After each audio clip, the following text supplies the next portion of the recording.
Well, Sunday night on NBC was between the Detroit Lions and the Kansas City Chiefs, and unfortunately, the Lions lost.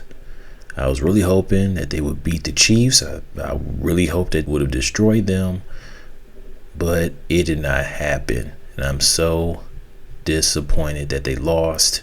There was the first touchdown where Jared Goff, of all people, was running his way to the touchdown. He got the ball and he made a touchdown where it was 6 points, but it was not called because I don't know, maybe something about Jared Goff not doing it right. I don't know. And some people probably think that the refs probably helped the Chiefs win against the Lions. I mean, who's to say? It's like, hey, just because they're the Chiefs doesn't mean you need to give them extra help. Who knows?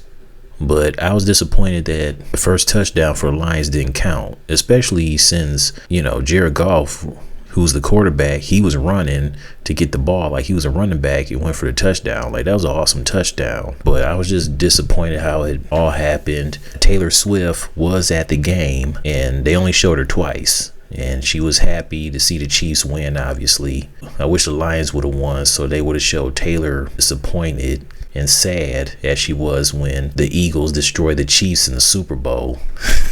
It would have been better if Taylor was shown disappointed if the Lions would have beaten the Chiefs Sunday. But she was happy, and thank God they only showed her twice on camera. After the game, there was a little scuffle between Brian Branch of the Lions, where he slapped the pus out of Juju Smith-Schuster of the Chiefs. It was a hot mess. Now, what happened? Well, apparently, I guess it had to do with Brian Branch being frustrated. I guess it had to do with Brian Branch explaining about the trigger that he had been blocked in the back illegally during the final moments of the game, and he felt frustrated that the play went uncalled. And I think that's what happened between him and Juju.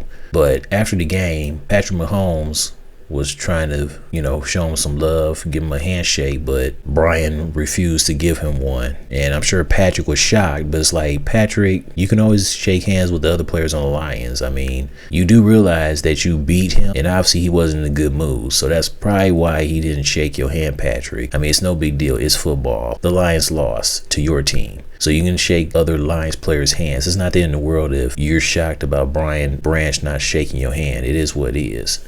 And so I guess Juju, that's when he confronted him. He probably didn't like the fact that he didn't shake hands with Patrick Mahomes. And maybe that's what triggered for Brian to slap Juju. But Juju was probably like, hey, man, why you not shake my quarterback's hand? You're not showing sportsmanship. Shake Patrick's hand. And I guess Brian was like, man, shut up.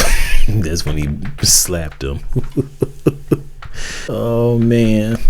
That was a hot mess. But Brian Branch, he said that, his reaction was childish. He just felt targeted, and he described the incident as a combination of frustration and feeling provoked by opposing players, that it escalated quickly in the heat of the moment. And Lions head coach Dan Campbell, he said that even though he loves Brian, he said it was inexcusable for what he did.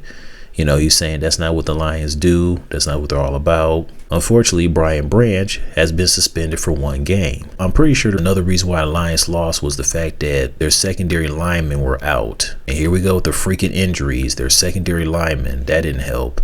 And then Kirby Joseph got hurt, but thank God he came back in and played. I was really hoping that the Chiefs would be 2-4, but now they're 3-3. They're pretty much around 500.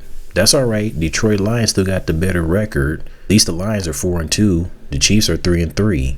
Yeah, let's see how they do in their next upcoming games, because the Chiefs play who next? The Raiders. They'll probably win at home unless the Raiders can find a way to pull off a win on the road. Hopefully Geno Smith might actually have a great game where he doesn't have any interceptions. Washington, they'll probably beat Washington, maybe. I don't see them beating the Buffalo Bills in Buffalo on November 2nd, because Josh Allen and his team always beats the Chiefs in the regular season. Anyways, that's all I gotta say. Later.